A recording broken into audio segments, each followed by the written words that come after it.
All right, welcome to Halitics. I'm Hal Ginsberg. It is Friday. It is a free-for-all, although I just realized, maybe a few moments before I went live, that I didn't use the traditional free-for-all thumbnail for today's program. Instead, I used one that's pretty harshly critical of a guy that I used to really admire, and I still kind of do admire, Bill McKibben, perhaps the most prominent environmentalist in this country, if not the world, and a guy who brought to my attention in much greater detail. I knew about the climate crisis, the climate catastrophe, probably going back as far. And I remember distinctly hearing about this on CBS News back in the early 1980s. At that point, scientists were not yet saying that temperatures were getting hotter as a result of greenhouse gas emissions, but they were predicting it would happen. And in fact, it had already begun, right? We've seen temperatures rising steadily and at a greatly accelerating rate for well over 100 years, if not 200 years.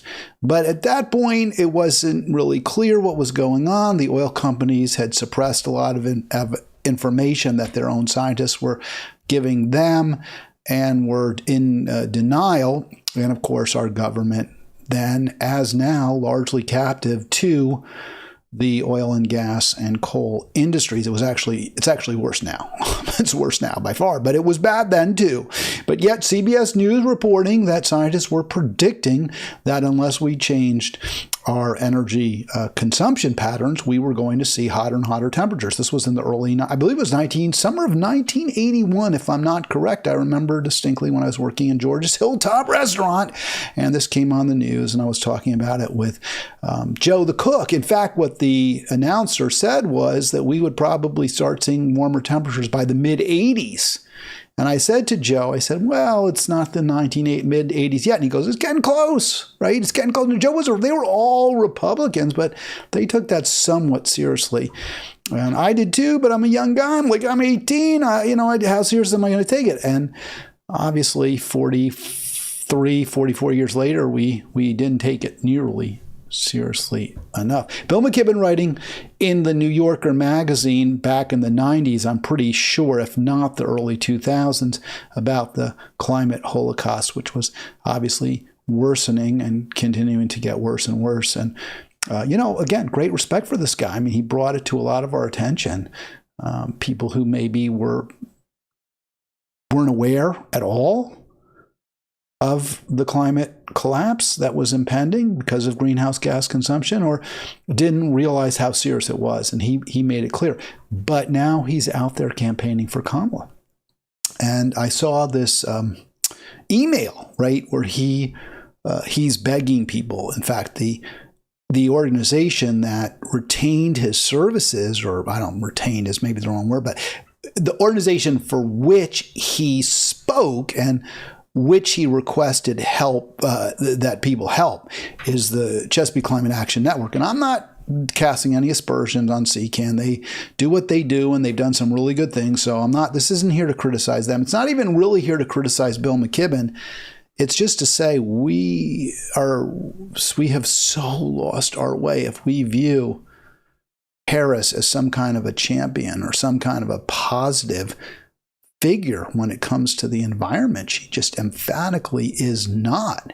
And how disappointing for me, who is trying to build a movement away from the Unitary Party, which is destroying all of us, to have somebody who has real influence, Bill McKibben, actually out there campaigning for Harris. It's incredibly hurtful to me, actually, to be honest with you. And it again makes me think we're clearly going in a very, very bad very bad direction, and in a very bad place.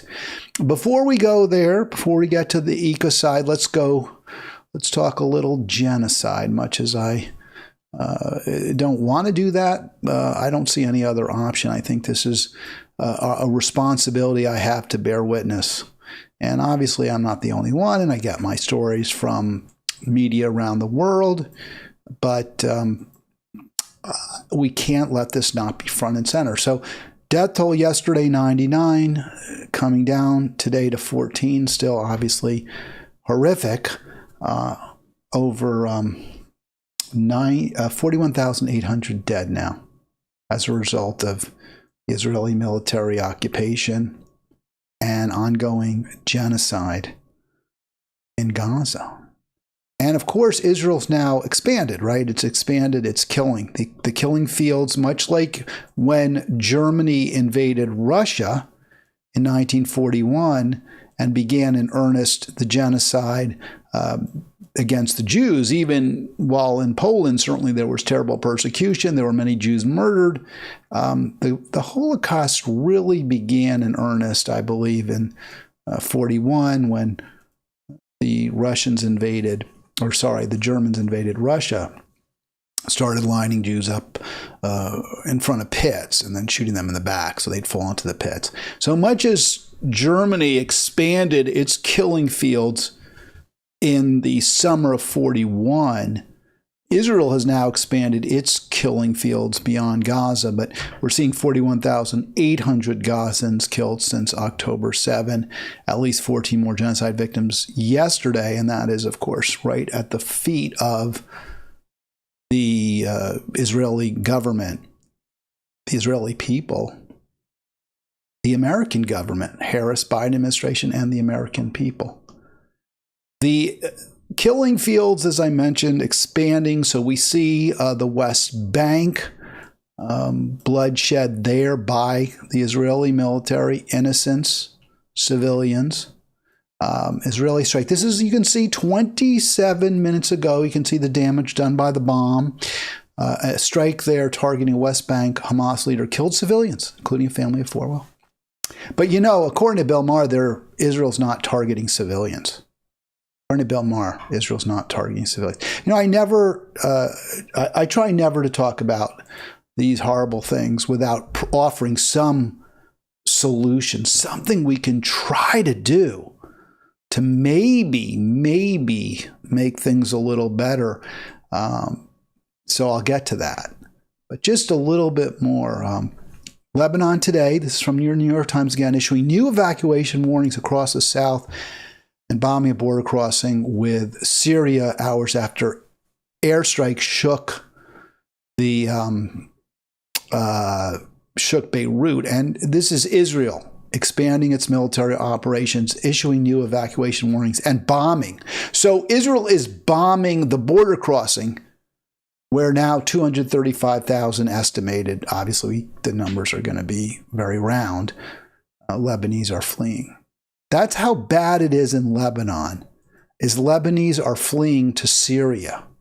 That's how bad Israel is doing Lebanon. Israel and the United States. Israel and the Harris-Biden administration. So, as I said, I'm not here to just lament and whine and talk about how bad things are and fret. That's not the purpose of this program. The purpose is to try desperately to make things just a little better, to address together the problems that we are facing, that we're causing, and that we're facing. I don't see how anyone could have optimism that Kamala Harris will make things better. I see this. I'll never forget listening to Robert Reich back in 2016 on Thom Hartmann, not Bill. Robert Reich on Thom Hartmann saying, I think Hillary will be a great president. There was zero evidence. There was zero logic behind that statement. It was just, I think she'll make a great president. This is somebody who had consistently torpedoed Reich's more progressive ideas, his more progressive proposals. At that point, I believe the old Clinton friends from way back, and now the guy was a professor, the husband was a professor at Georgetown Law. I think he may have died in the interim. His wife, very well known as a homeless advocate, as a poor person's advocate. They had worked with the Clintons, and she said, we can't support Hillary. But at that point, Reich all in. She will make a great president. And I called. I wanted, why? Why do you say this? Why are you making this definitive, dogmatic statement that begs the question, why? No answer forthcoming whatsoever. So I say that to also people who think or who claim, I don't know what they think. You never know what someone thinks. But who claim that Kamala will be a good president, will be an environmental president, will be a peace president. Why? Why do you believe that? What has she said? What has she done? And if the only argument you have, which I really think it is, well, Trump's worse, Trump this, Trump. Okay, well then say that. And then let's have that discussion. Why do you think Trump would be worse? This jumped out at me when I looked in my email box this morning. You can see the date line, 4 October 2024. Watch McKibben begging DMV residents to help Harris in PA. So it's like, wow, Bill McKibben. So this is a big shot. This is a big name that this organization I mentioned, Chesapeake Climate Action Network, which done some really good work. They were fighting against, for example, the Mountain Valley Pipeline, which Joe Biden rammed down our throats as part of the debt reduction or the debt ceiling negotiations to raise the debt ceiling. And he didn't need to do it. He did it as a favor to his good friend, Joe Manchin. So CCAN was against something that Biden did. CCAN was against, this is Chesapeake Bay, right? Chesapeake Climate Action Network. So they recognized how harmful to this precious but life support resource in our region the Chesapeake Bay is. And that's their basic mission, is to protect the Chesapeake Bay. So they were strongly opposed to the Mountain Valley Pipeline, and I give them credit, they rallied a lot of people against it. But Biden jammed it right through Congress. Nevertheless, with the support, let's face it, with the support of Democrats, they voted for it, the squad and all that. Maybe they didn't, I don't know what they did or didn't do. But regardless, once Biden said we're going to get this through, he overrode all the objections that Democrats had, and they went along with it. And that was a terrible, terrible thing, the Mountain Valley Pipeline. We've had a good friend of the show, Maury, on many times, Maury Johnson, to discuss it. Just the terrible harm it's doing. It's all just to have more fossil fuels extracted at any cost, regardless of cost to the land, regardless of cost to the people who live in that region, regardless of the exacerbating the climate catastrophe. Chesapeake Climate Action Network fought that, but now they're endorsing. In fact, they're pushing hard for Harris, even employing the services of Bill McKibben to beg DMV residents. I have to ask why. I get it. You think Trump, I guess, I don't even know. I don't even think it's a question. I don't think there's this calculation done, Trump would be that much worse. I think we have a little bit of access. I think this is the typical, the standard, where people who are at least somewhat progressive confuse access with influence. They think, well, I got to meet with the president or with one of the president's assistants, so therefore I have some influence. Or, I could be more cynical. I could say, well, I can fundraise off of this. I can keep getting the money flowing in that pays my salary. I don't really think that's what CCAN's about. I honestly don't. I'm not that cynical. But it's not a leap, is it? I've been associated with nonprofits where I'm quite confident that decisions are made not based on furthering the mission, the defined mission of the organization, but rather just bringing in more money so we can pay ourselves. Well, but your organization, if you can't further your mission, should you be paying yourself? If your mission is to bring about Medicare for all, but you're helping candidates who are against Medicare for all, who have made clear they will not support Medicare for all, then should you still exist as an organization? Not, I mean, of course, people are going to selfishly say, well, I want to get paid, right? I want to keep my job. But that's not what your job is. Your job is to push for Medicare for all. And if you are supporting a candidate, Harris, who is clearly opposed to it, then are you doing your job? Or should you maybe get another job? I know those are questions people may not want to ask themselves. They don't want to think about, but I think we should be asking ourselves those questions. All right, here is Bill McKibben calling for us to help elect climate champion Kamala Harris. Now, we'll listen to this, but I was so struck by that climate champion. In fact, as before we play the video, let me just show you again my little art here. And I call it pathetic, I think with good reason. I crossed out climate champion and I changed it to criminal. And I think it's absolutely justified to refer to Harris as a climate criminal, not just based on her support or not just based on her participation in the Biden administration, which did terrible things to the environment, the LNG expansion. I know they put a pause on it. They had to. Tremendous pressure, making us, again, breaking Trump-era records for most oil extracted, almost twice as much as 2 and 3, Russia and Saudi Arabia combined. So, Biden's terrible on the climate, despite all the, we did so much, we invested in this and we passed that. The only thing that matters to the climate is how much oil and gas we're burning, how much we're producing, how much is out there to be consumed. And the bottom line is you greatly expanded it. I mean, that's all, right? That's the end of it. So I was amazed. Climate champion.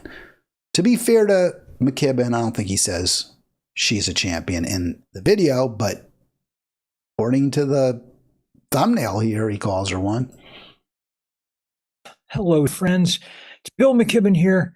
And right now, in the next month or so, you guys are perfectly positioned to do the biggest favor of all, because our federal contest is coming down to a single state, the Keystone State of Pennsylvania. If Kamala Harris wins it, I think she'll be your neighbor for the next 4 years there in the big house on Pennsylvania Avenue, which is why everybody that's in Maryland and Virginia and D.C. are lucky. Won't you please sign up to knock on doors in Pennsylvania with the CCAN Action Fund? They're getting together caravans every single Saturday through Election Day. Sign up now. You can also join phone banks from home. I'm going to just stop it for a second, because I was really looking for him to say, for McKibben to call her a champion. And I'll play the rest of it. That's why I'm playing it for you, because I want to be super fair, right? I try not to be provocative without reason. So if he doesn't call her a champion, it's not really fair. Now, in the thumbnail, which I'm sure he approved, she's called a champion. But my point in also saying I don't think he calls her a champion is I don't feel like there's that much sincerity. I mean, he's doing this video for her. Clearly, I use the term simp, which is pretty critical, right? It's a pretty harsh term. It means you suck up to somebody because you're hoping for sexual favors. That's the way the term is used by the kids, by the youth, right? You're like, oh, how are you today? Can I do you a favor? Can I carry your books for you? Things like that. And it's designed, it's used to refer to somebody who gets very little in return for being a suck up. And that's, I think, very fair, because the environmental movement has gotten nothing from Harris. The back of her hand repeatedly prove that. And yet they go out of their way. No promises from Harris except to do more bad things, right? We haven't gotten any promises from Harris to actually do good things, and yet for the environment. And yet the environmental movement, many of its leaders, I understand Sunrise maybe campaigning for Harris. So I think that is simping, right? Because you're doing President Harris, Ms. Harris, Vice President Harris, please, can we go campaign for you? Can we knock on doors for you, please, in Pennsylvania? Even though you give us nothing, right? So that's what I mean by simp. So here's McKibben, who clearly doesn't even believe in what he's saying. On Wednesday to call swing voters in Pennsylvania. I'll give you the training. It's not that hard. It's kind of fun. You don't need me to tell you that our climate and our democracy are on the line. You can trust that I'm doing my best. I've visited every swing state a couple of times. By the time we're reached November 5th, as Tim Walz says, we'll sleep when we die, or alternately on November 6th. So won't you join the CCAN Action Fund and make a difference in Pennsylvania? Nothing's more important right now. Nothing. Thanks.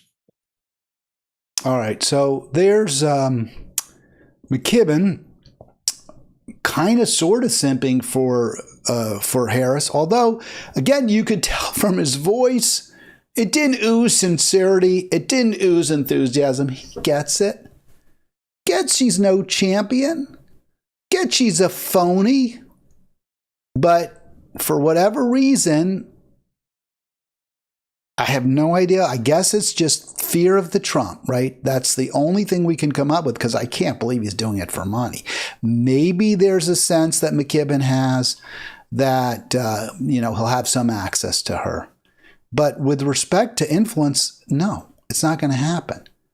And I want to just prove that, right? I mean, it's easy for me to say she's no friend of the environment. It's easy for me to make the point, tendentiously, she sucks on the environment. But, and in fact, I'm going to make a point that in some ways, arguably, or not, in some ways she is worse for the environment than a guy who denies the climate catastrophe is even happening. That's how bad she is. But let's play this. This is from the debate. People say, well, you have to, I've heard a lot. I believe women, right? That's one of the memes right out there that from many on the left. You got to believe women. Here's a woman. Do you believe her? I believe her. But in particular, let's talk about fracking, because we're here in Pennsylvania. I made that very clear in 2020. I will not ban fracking. I have not banned fracking as Vice President of the United States. And in fact, I was the tie-breaking vote on the Inflation Reduction Act, which opened new leases for fracking. My position is that we have got to invest in diverse sources of energy so we reduce our reliance on foreign oil. We have had the largest increase in domestic oil production in history because of an approach that recognizes that we cannot over-rely on foreign oil. All right, so she moved on at that point to a different topic that wasn't related to the environment. It had to do with her growing up in the middle-class household. That's your climate champion, Bill McKibben? I will not ban fracking. I made it clear I will not ban fracking. In fact, I opened up more lands for fracking. That's what she said. We have got to end our dependence on foreign oil, which means drill, baby, drill. Right? Isn't that what that's exactly what she's saying. How can you see her? The idea that this is somehow a climate champion, that she is going to address in an impactful way our consumption, our production of fossil fuels is absurd. It just doesn't, it completely ignores the reality. And I've got more videos for you I'm going to share with you, but let's just real quick, I want to, what the hope, because there's hope out there, and I get it. If you're Bill McKibben, you've spent your whole, the guy's probably what he's about my age. I think he's older, maybe in his 70s. Bill McKibben has spent his life, or a huge chunk of it, Vermonter, loves the environment, wants things to be better. He's done everything he can to let people know just how serious this crisis is, how it is absolutely existentialist, or existential. I guess existentialist would be like, one of my favorite. I always talk about Albert Camus. So yeah, although he kind of disavowed being an existentialist. All right, Sartre. So yes, this is absolutely an existential threat. And if you're Bill McKibben, you spent your life, or a huge chunk of it, trying to get people to take it seriously. And you just are so hopeful. Oh my gosh, please, let's hope we get someone in the White House who really understands this and cares about it. So I'm going to suspend my disbelief. I'm going to suspend my recognition that Harris has done and said all sorts of bad things. Here's someone else. This is from CNN Climate, 24 July. So people are wanting to believe so badly. They really, remember, we all wanted to, I sure wanted to believe. It took me a long time to get that Barack Obama was not on the side of poor, struggling, and working Americans. It took me an awful long time for me to recognize that Barack Obama really didn't care that much about African Americans who weren't able to, contribute to his campaign. Yeah, he played lip service, but that African American, that black man, he governed for the rich and powerful, more of whom, a disproportionate number of whom are white. So you want to believe, we want to believe, oh, if the czar only knew what we were going through, he would help us. So environmental advocates, oh, well, Joe was a disappointment. I know you read in some of these pieces how he's been such a great environmental presence, an absolute laugh riot. But, environmentalists saying, oh, well, he was a disappointment. It's true, but Harris will be better. I know she cares. I know she wants to do the right thing. And why they think that is beyond me, except yes, we live in hope. So what are the reasons to believe Harris might be better on the environment? Better than Trump, even. Forget about better than Biden, but better than Trump. Advocates added Harris's detachment from some of Biden's more controversial moves on climate. That's the best. Okay, we're trying to read the tea here. She was detached from the Alaska Willow Creek project, the carbon bomb. Absolutely horrific.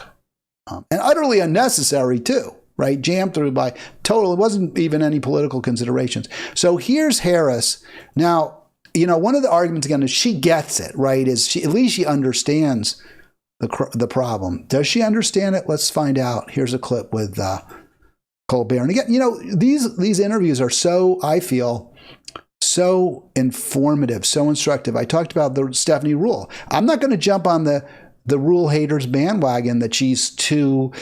She was so in the bag for Harris. She is in the bag. She supports Harris. She wants Harris to be president. She's made that clear. But yet she asked some pretty good questions that gave us some real insight into just what a hollow, empty vessel Kamala Harris is. All right, here she is with Colbert. Administration. How do you square that with the president having said that there will be no new drilling licenses issued on public land, and then approving the Willow Oil project in Alaska? People are saying that's breaking a campaign promise. What's the calculus there? Well, I understand the concerns that have been made, but here's the thing. When you look at what our administration has done, it's historic in terms of an investment in a clean energy economy. We are putting America back on the map globally, recognizing that we must live up to... It's just pure talking point. It's pure boilerplate. There's no... he asked you specifically about the Willow Creek project. Now, the point in the CNN Climate was, well, she distanced herself, right? That's what they're saying. Well, she distanced herself. Let me just make sure I get that right. Her detachment. Her detachment.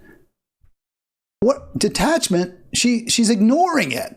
She's not saying, well, maybe I would have gone in a different direction. I understand, that we really need to keep it in the ground. She doesn't even use the word climate crisis, global warming, nothing. Administration.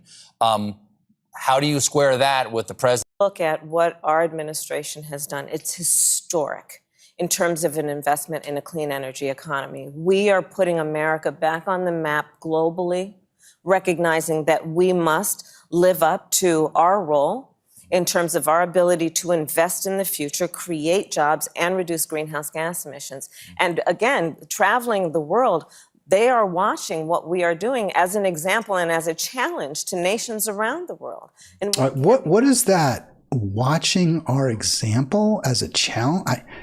How is that in any way germane? Yes, they're watching us open up the Arctic for oil companies to go in and dredge out oil. That's what they're watching us do. Again, there's no recognition of a real problem here. She pays lip service to it. That's it. Please, if you're going to support her, if you're going to make the argument she's the right choice, could you come up with something better than, well, I know she'll be a good president, or she really cares about us? And if all you have is she's better than Trump, then I even want to know why. It's, you know what, the Stephanie Ruhle argument was, she didn't even say she's better. She just said, we know how bad. That was the argument. We know how bad Trump was. So in that Colbert interview, Harris touts what all the great stuff Joe Biden's done. In the end, all that matters is we keep it in the ground. Joe's not doing that, did just the opposite, produce more oil than ever. Harris brags about that, right? In her, not done brag, she says, hey, I cast a deciding vote to open up more areas for fracking. How the hell is that somebody? How could you even possibly delude yourself into believing that's somebody who is a friend, a champion of the environment? I'm going to get into tariffs because I got a comment on that. This is the free for all. But before we do, I just want to make a couple of points, and I don't have slides for them, but take my word on this, or don't look it up. It's probably even better. I've argued in the past, and I argued this in 2016 when it was Trump v. Clinton, and I argue it now. Yes, Trump is awful in myriad ways, and he's awful in the environment. He's in denial. He has said over and over, we'll drill all we want. But if you look at the actual policies that he promotes in important areas, there is likely to be less impact, less drilling.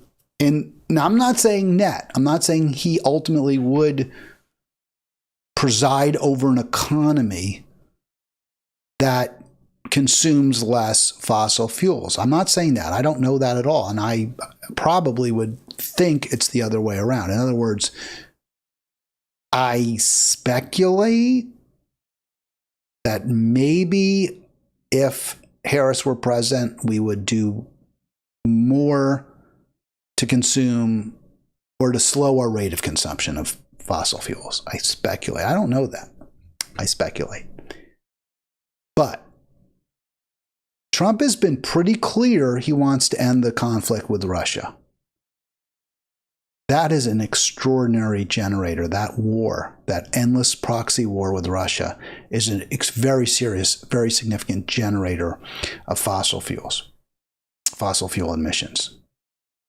Beyond how devastating it is for the ecosystems in Eurasia, or Eastern Europe, really. The war itself, you see all those explosions, all those cannons, all those jets zooming across the sky, the tanks that burn, probably go 10 miles a gallon. They're incredibly bad for the environment.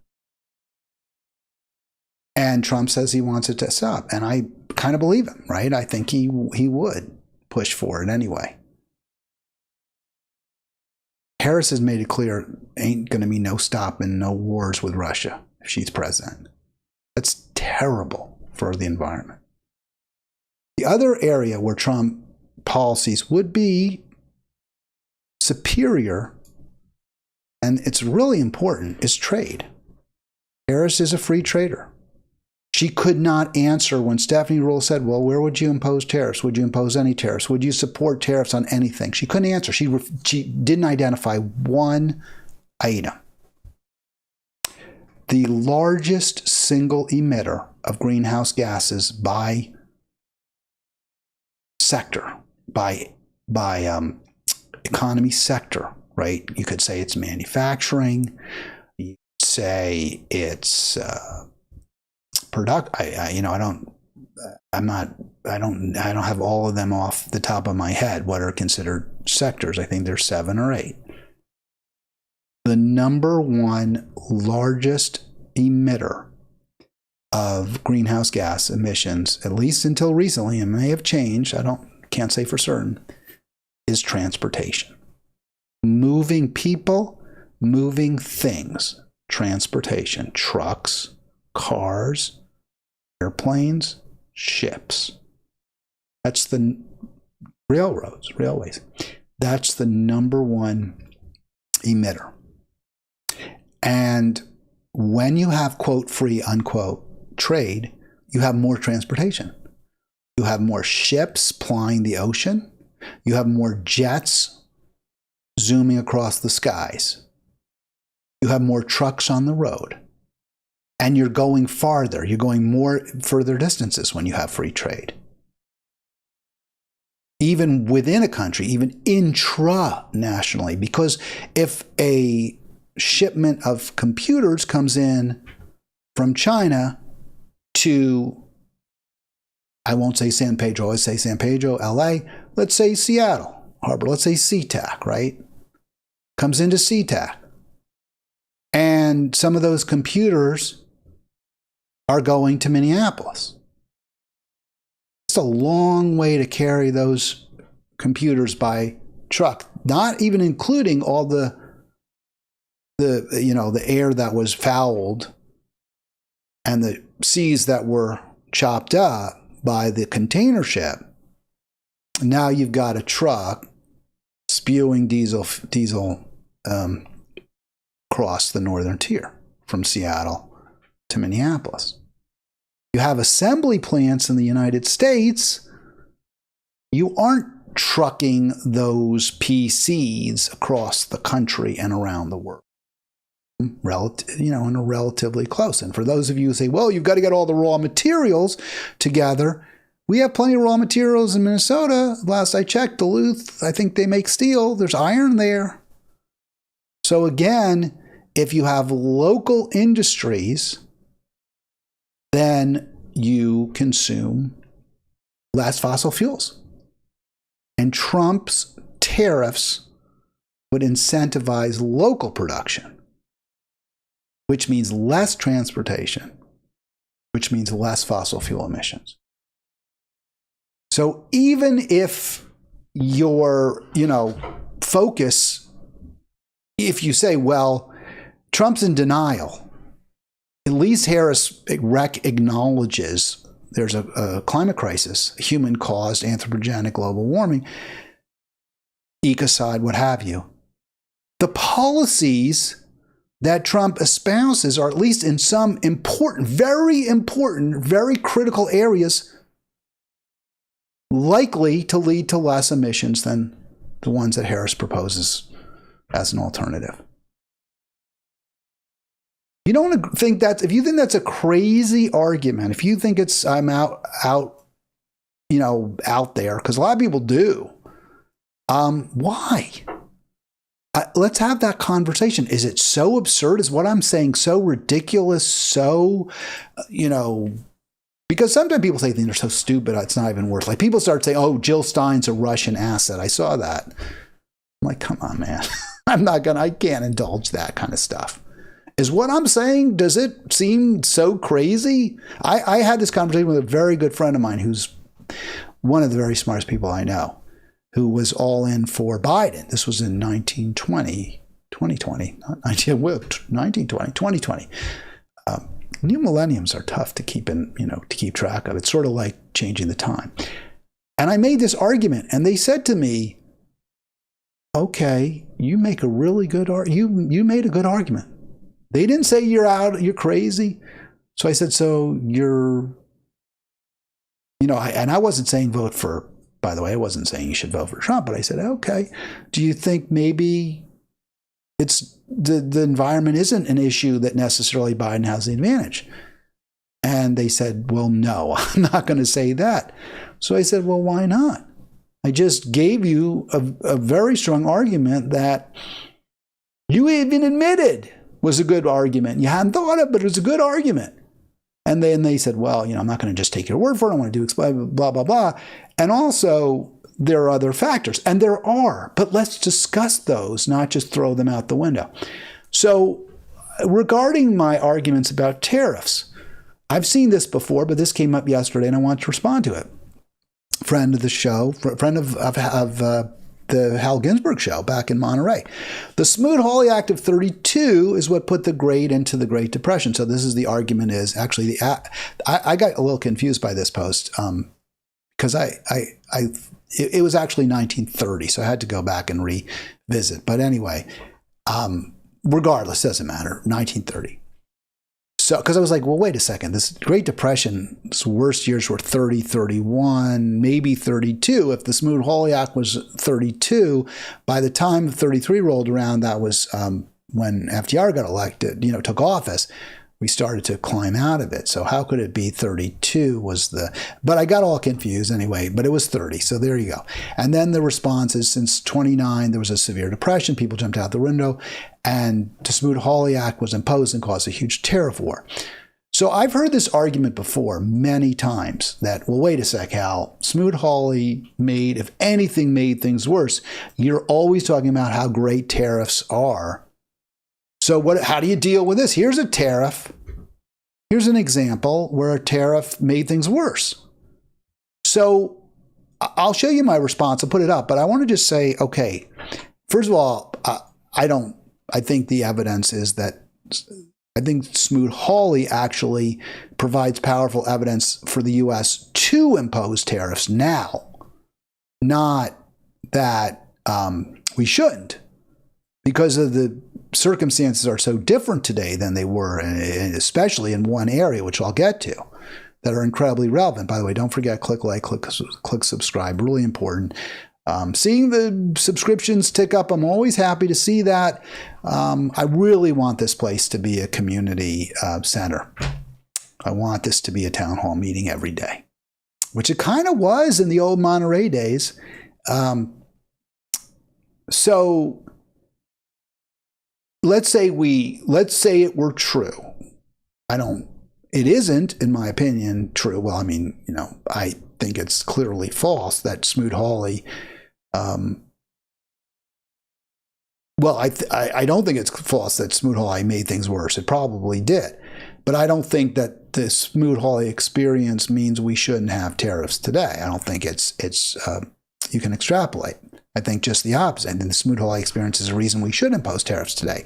But that said, okay, there was a tariff situation that was one tariff, the Smoot-Hawley, or a series of tariffs, a schedule of tariffs, which Smoot-Hawley was, made things worse economically in the United States. Does that one experience mean we should not have tariffs, period? And I would say absolutely not. Again, there are many, many, history is long, economic history is long. What we do know, as what I've said yesterday, is in general, those who exploit labor, those who pay workers the least, who have the lowest salaries, are those who are most opposed to tariffs. So again, enslavers, sweatshop operators are the ones who hate tariffs because they can underprice everyone else. Their labor costs are so low, right? If you are a Hanes, you're a Hanes shareholder and you're making shirts in Haiti for 60 cents an hour per worker, you don't want any tariffs. Because you've got this, you can bring those t-shirts in the United States and sell them for a quarter of what it would cost if they were made in America with union labor. Just because you pay workers so little, you exploit them. And we've seen the exact fruits of that, the toxic fruits of that exploitation, a country that's imploded, that's a complete disaster. It's a vacuum now, it's a void. And that the Clintons deserve a lot of the blame for that, of course. So we can see in history that those who treat workers the worst are the ones who benefit from tariffs. And if we impose tariffs, we can protect workers, American workers. Even if the experience of Smoot-Hawley was a counterexample. But it isn't a counterexample. And as I point out, there were important differences. The most relevant is that we were net exporters in 1930. By the way, I also say that economists have reconsidered this argument that Smoot-Hawley is was a major factor in worsening the Great Depression in the United States. But I will agree, it was a minor factor. And it was, and I'm not, when I wrote this, I thought it was a bigger factor. When I wrote this yesterday, I thought the Smoot-Hawley was a bigger factor than I now think it was even. And I did some more research, but I'll get into that. But the bottom line is we were exporting more goods out of our country than we were importing goods into our country. That means we had more workers, more Americans were employed getting paid to make goods or to grow food. A lot of it was wheat. We were the wheat grower to the world. So exports and imports provided a net influx of capital into this country. That made us richer than we would have otherwise been, sans trade. When Smoot-Hawley went into effect, it did tend to trigger responses from other countries, our trading partners. They raised their tariffs, which resulted in less trade. And I'll show you in a chart in a minute. But that hurt our economy. The trade war, to the extent there was one, and again, that's somewhat up in the air, the trade war actually hurt our economy because we lost the benefits we were getting from foreign trade. Here, this is a chart from the U.S. Census Bureau. Let me put this up here. It's pretty wide, but I think you can understand it. So yellow is from 20 to 35, is highlighted sort of in the middle left. And whatever's above the line in the middle is a trade surplus. In other words, we're sending more goods out of the country. The value of what we ship overseas is greater than what we're importing. We're taking in more capital than we're sending out. And you can see that it was up until 1920 or so, it was very, very significant trade surplus. Well, and the peak there is during World War I, before 1920. The peak is during the Great War, when we were, obviously, the economies in Europe were devastated, so we had to fill the gap. But it's still blue. It's blue all the way through. And then you see it start to drop again in 1930. It's declining. And probably Smoot-Hawley was an effect of that impact. Because countries said, wait a second. The U.S. is saying we can't ship goods to them. Well, why the hell should we take any goods from them, from the U.S.? And that resulted in harm to our economy. Now, fast forward to today. So I highlighted in pink on the right. This goes to 2015, 2016. But we've seen trade deficits continue to climb. Massive trade deficit starting to really get big in 92, 93. You can see that growing. Why is that? Well, that was NAFTA. That was CAFTA. That was most favored nation status for China. Massive exports. Huge trade deficit. If you impose tariffs when you have a trade deficit and you reduce trade, that's a benefit when you have massive trade deficits. Because it means you're sending less overseas. You're sending the net loss to the economy is reduced. Clearly, the Smoot-Hawley experience is tariffs may be harmful when you run trade surpluses, but they're beneficial, necessary even, when you're running huge trade deficits. And that was my point. And I think Smoot-Hawley militates clearly in favor of tariffs at this point. I think it's really even arguable. Now, I made a point, and I wanted to get into, but I made a point that economists are reconsidering the role, how significant the role of Smoot-Hawley was in terms of worsening the Great Depression. Or some argue, free traders, neo-libs are saying that it actually caused the Great Depression, which is quite a trick since it was imposed after the crash. But here's Anthony O'Brien. He's an economist, and I thought this was very interesting. Economic History Association.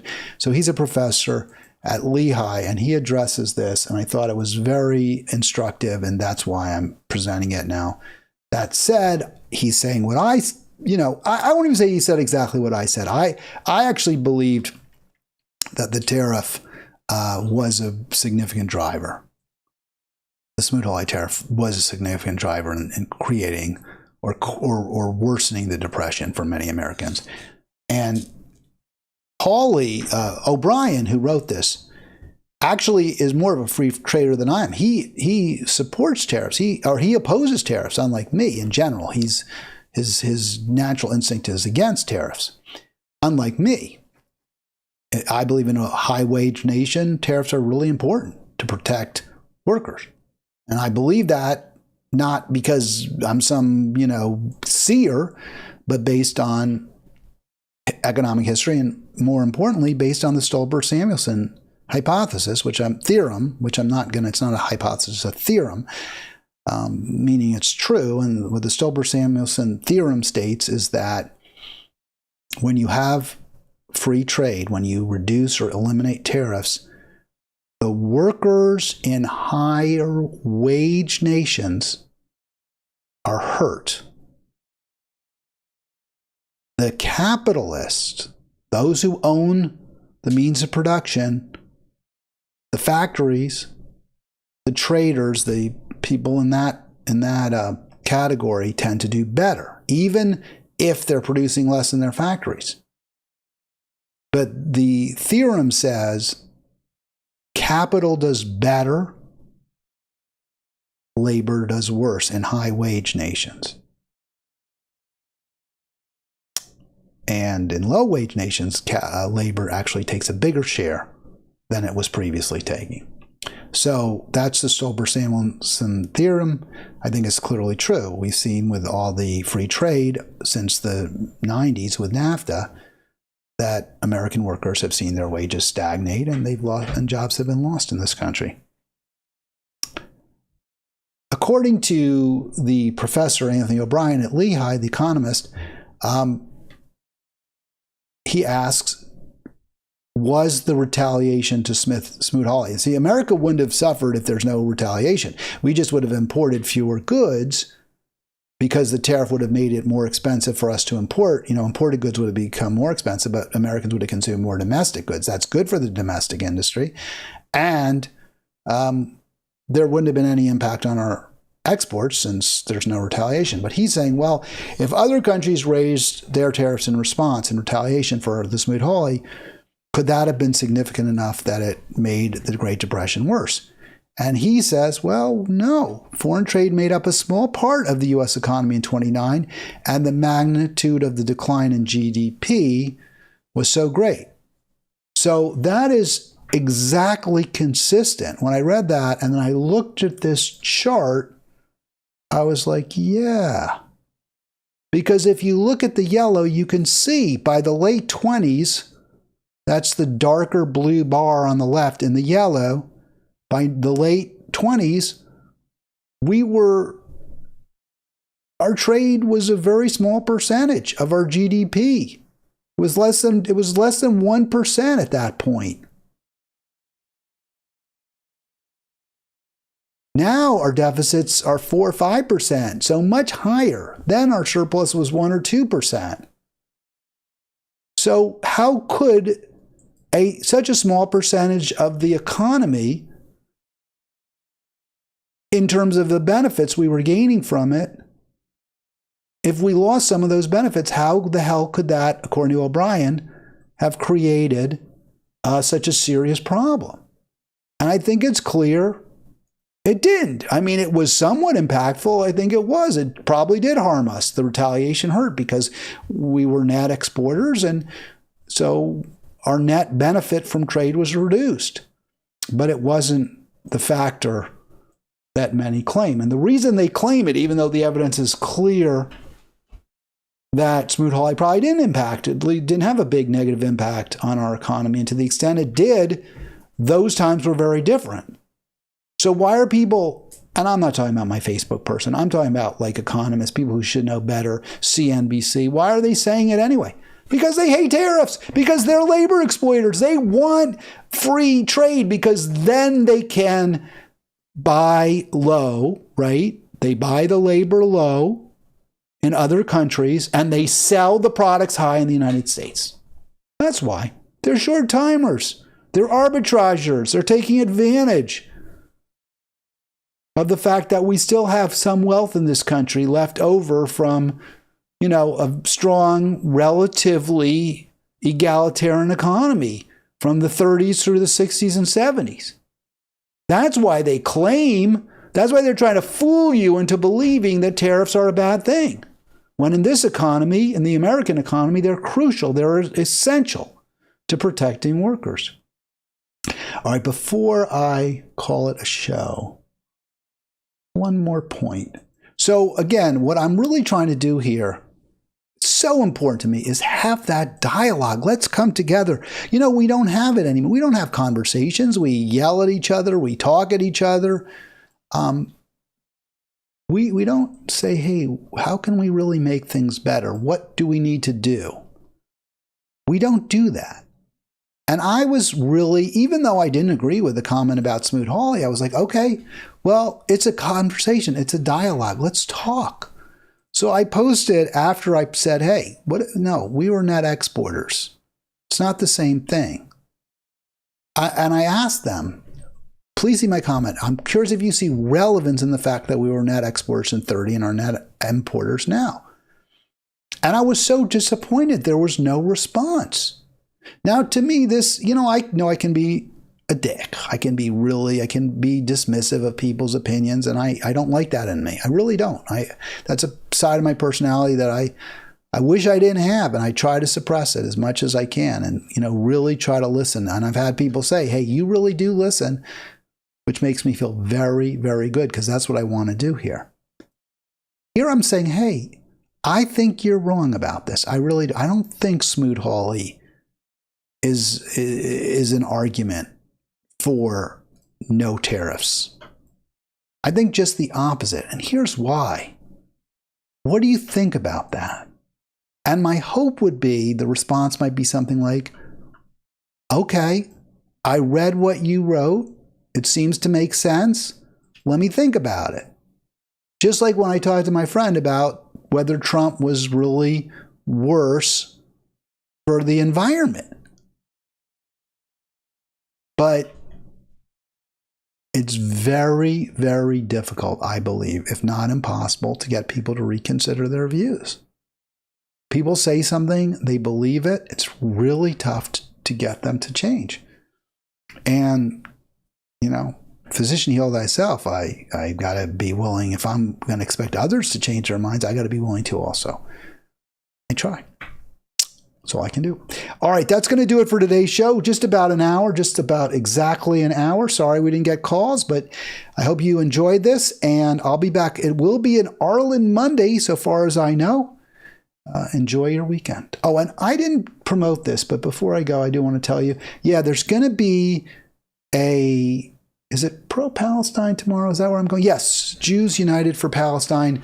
So I'll be down D.C. area for that. I don't have the slide here now, but it should be in Halitics on Facebook. If you're not a member of Halitics, join Halitics on Facebook. And I hope to see you tomorrow in D.C. at the Rally for Palestine. If you see me, and you'll know who I am because you know what I look like. If you see me, come over and say hi. I would love to talk to anybody who recognizes me at the rally tomorrow. And I'll be back Monday with Arlen.